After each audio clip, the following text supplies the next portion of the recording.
लगा फिरा मोर संगी जहुरिया ते यीशु माथिरा। मोर भैया मोर बहिनी ते मन लगा फिरा मोर संगी जहुरिया ते यीशु माथिरा। यीशु गुरुवाही हो यीशु गुरुवाही औ तो लाल जाही। मोर भैया मोर बहिनी ते मन लगा फिरा मोर संगी जहुरिया ते यीशु माथिरा। मोर भैया मोर बहनी ते मन लगा फिरा मोर संगी जहुरिया ते यीशु माथिरा।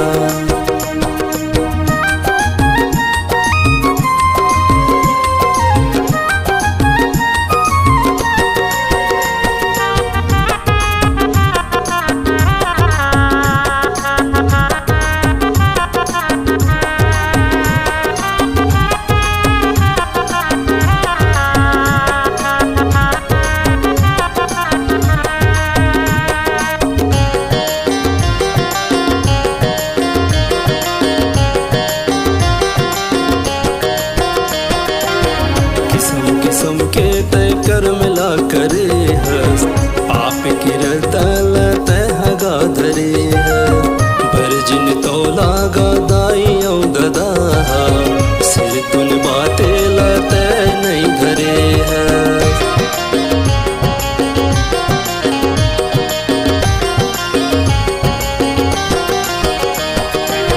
किस्म किस्म के ते कर्म ला करे हस पाप के रास्ता ला ते हगा धरे हस भरजिन तो लागा दाई औ दगा सिर तुन बाते ला ते नहीं धरे।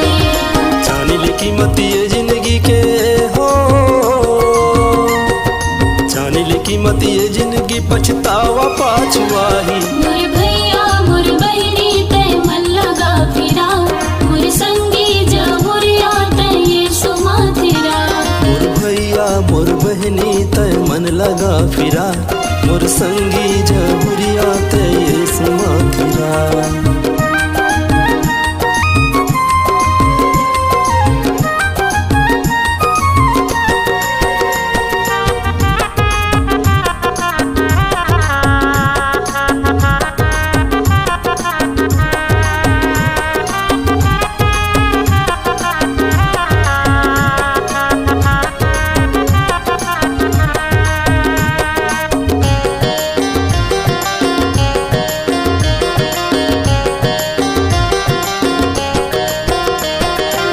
दुनिया की माया में कब्र तय फंसे है नरक जाए बर कब्र रादत गढ़े है जन कर संगीत झूठी औ लबारी सरक जाए बर तय कर ले तैयारी।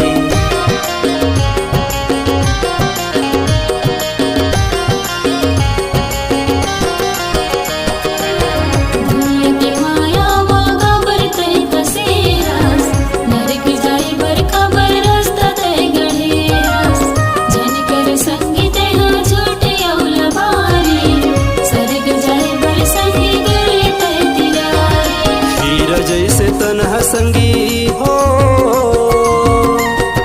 हीरा जैसे तन्हा संगी माटी में मिल जाही। मोर भैया मोर बहिनी ते मन लगा फिरा मोर संगी जहुरिया ते यीशु माथिरा। मोर भैया मोर बहनी तय मन लगा फिरा मोर संगी जहुरिया ते यीशु माथिरा।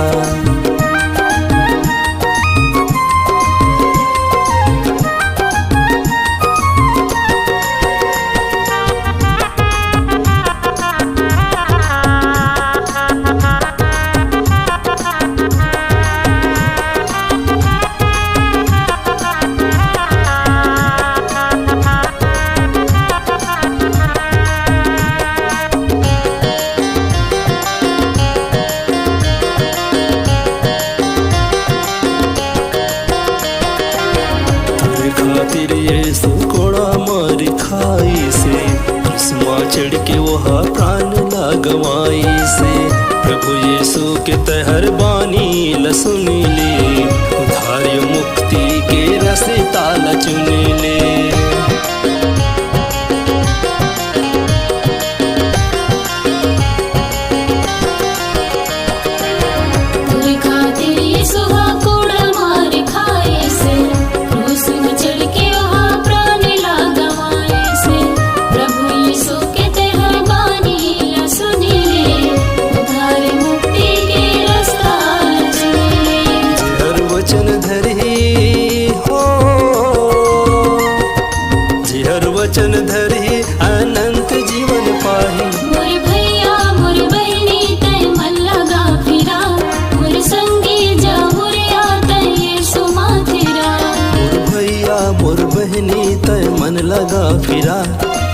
संगी जहुरिया ते यीशु माथिरा यीशु गुरुवाही हो यीशु गुरुवाही औ तो लाल जाही